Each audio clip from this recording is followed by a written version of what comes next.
Shalom, Bapak Ibu, saudara-saudara yang dikasihi Tuhan. Senang sekali saya bisa berjumpa kembali dengan Bapak Ibu, saudara-saudara yang dikasihi Tuhan untuk memberitakan firman Tuhan. Dan kembali kita mempelajari kebenaran firman Tuhan yang terambil dari Lukas 9 ayat 46 sampai 48. Lukas 9 ayat 46 sampai 48. Judulnya Siapa yang Terbesar.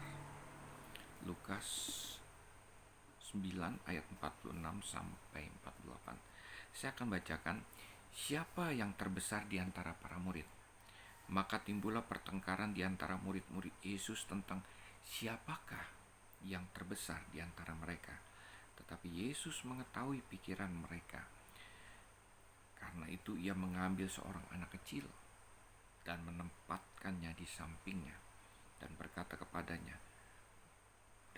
kepada mereka, barang siapa menyambut anak ini dalam namaku, ia menyambut aku, dan barang siapa menyambut aku, ia menyambut dia yang mengutus aku, karena yang terkecil di antara kamu sekalian, dialah yang terbesar. Bapak Ibu, saudara-saudara yang saya kasihi, sering kita secara tidak sadar membanding-bandingkan mana gereja yang terbesar, ya, yang jemaatnya jumlahnya banyak atau yang sedikit tetapi hangat di dalam kekeluargaannya, di dalam persekutuannya. Siapa pendeta yang terbesar? Ya, dia yang bisa berkhotbah, pelayanannya luar biasa, atau pendeta yang pergi ke misi ke daerah terpencil, ya, di situ dia berjuang sendirian. Mana yang terbesar kita tidak tahu. Ya, Bapak Ibu, saudara-saudara yang sekasih, di antara jemaat pun juga seperti itu. Mereka yang rajin melayani, mereka yang rajin untuk memberitakan firman Tuhan, bersekutu, berdoa, dibandingkan dengan jemaat-jemaat yang biasa saja, ya, yang datang sekedar rutinitas.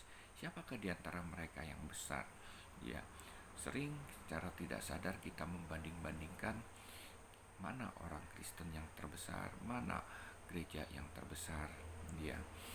Dan Bapak Ibu, hari ini kita belajar untuk menjadi siapa yang terbesar di antara kita di mata Tuhan. Di dalam ada satu konflik di dalam perikop ini, Bapak Ibu, ya, antara murid-muridnya, ya, karena mereka mempunyai ekspektasi bahwa Tuhan Yesus akan dilantik menjadi raja untuk orang Israel. Maka mereka mulai mematut-matutkan diri. Nanti kalau seandainya Tuhan Yesus jadi raja, nanti jabatan saya apa? Mungkin sebagai juru minum, tenaga ahli, atau menterinya Tuhan Yesus Kristus, untuk ketika Tuhan Yesus menjadi raja di dunia ini. Maka pada waktu itu Tuhan Yesus mengetengahkan, tampil di antara mereka untuk memberikan pendapat. Tuhan Yesus membawa atau mengajak anak kecil di tengah-tengah mereka. Anak kecil ini bukan hanya berbicara tentang anak kecil yang polos, tulus, ya, masih tidak berdosa dalam tanda kutip, Bapak Ibu. Saya sering menjumpai anak-anak, ya, ternyata lebih munafik dari orang tua. Ya, anak-anak yang sulit untuk diberitahu, dia tidak polos lagi, tahu tentang dosa. Ya, mereka bahkan bukan hanya ketika mereka remaja, ketika mereka umur 4-5 tahun, tapi sejak bayi juga mereka sudah memanipulasi dari sikap mereka untuk menarik perhatian daripada orang tua mereka, ya, dengan cara menangis atau berbuat nakal dan lain sebagainya. Ya, kali ini saya tidak berbicara tentang sifat-sifat anak kecil itu, tetapi saya berbicara tentang keadaan anak kecil. Ya, anak kecil yang saya tahu, ya, adalah orang yang tidak berdaya, memerlukan pertolongan kita, memerlukan belas kasihan kita, memerlukan perhatian kita. Hal inilah yang ingin diketengahkan oleh Tuhan Yesus kepada mereka. Ini menurut saya, ya. Jadi Bapak Ibu saudara-saudara yang saya kasihi, ketika mereka bertanya siapakah yang terbesar, maka Tuhan katakan, barang siapa menyambut anak ini dalam namaku, ia menyambut aku, dan barang siapa menyambut aku, ia menyambut dia yang mengutus aku, karena yang terkecil di antara kamu sekalian, dialah yang terbesar. Ya, menyambut, kata menyambut. Ini menurut saya, Bapak Ibu saudara-saudara yang saya kasih, menyambut anak kecil artinya dia memberikan perhatian kepada orang yang tidak berdaya, yang membutuhkan pertolongan, yang membutuhkan belas kasihan. Tetapi saya diingatkan dengan nasihat dari almarhum mertua saya, Pendeta Yos Lamel, dikatakan jangan menjadi juru selamat untuk orang lain, tetapi membawa mereka kepada juru selamat. Artinya, jangan sampai orang yang dimana kita memberikan perhatian pertolongan yang dalam keadaan tidak berdaya, membutuhkan pertolongan, membutuhkan belas kasihan, pada akhirnya menjadikan kita juru selamat, tempat mereka bersandar. Harus menolong mereka, harus membantu mereka ketika mereka tidak berdaya, ketika mereka memerlukan belas kasihan, Bapak Ibu. Tetapi jangan kita dijadikan olehnya sebagai juru selamat. Kita bawa mereka ke Tuhan Yesus Kristus.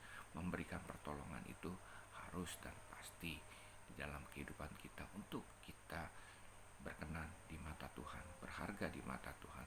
Bapak Ibu, saudara-saudara yang saya kasih, kemarin saya naik motor ya dari Batang Tarang ke Sosok ya, lalu kemudian keadaan sudah agak malam ya, 5 kilometer menjelang Sosok, memang keadaan sepi di situ, gelap.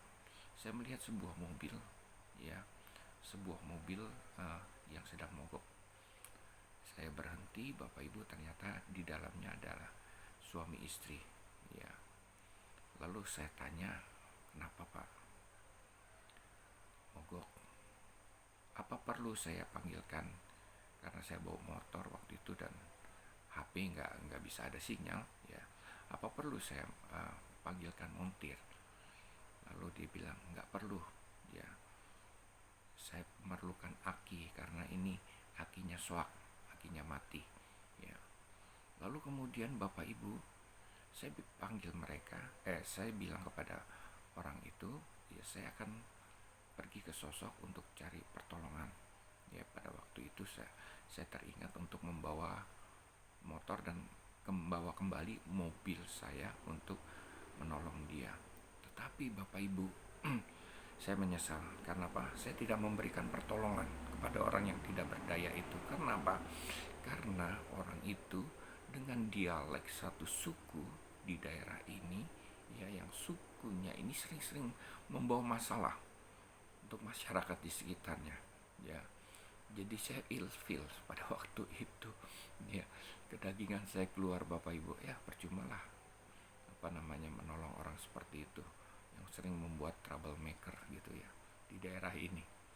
Lalu kemudian malam itu saya diingatkan Tuhan. Saya sering dalam perjalanan saya di tengah jalan, saya mengalami kempes ban atau kerusakan mesin dan lain sebagainya, selalu pertolongan tepat pada waktunya, dan orang-orang memberikan pertolongan itu kepada saya.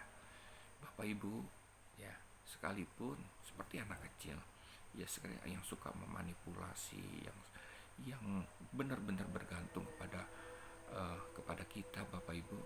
Demikian juga dengan orang itu. Tuhan sebenarnya kirim saya untuk menolong mereka, tetapi saya tidak peka.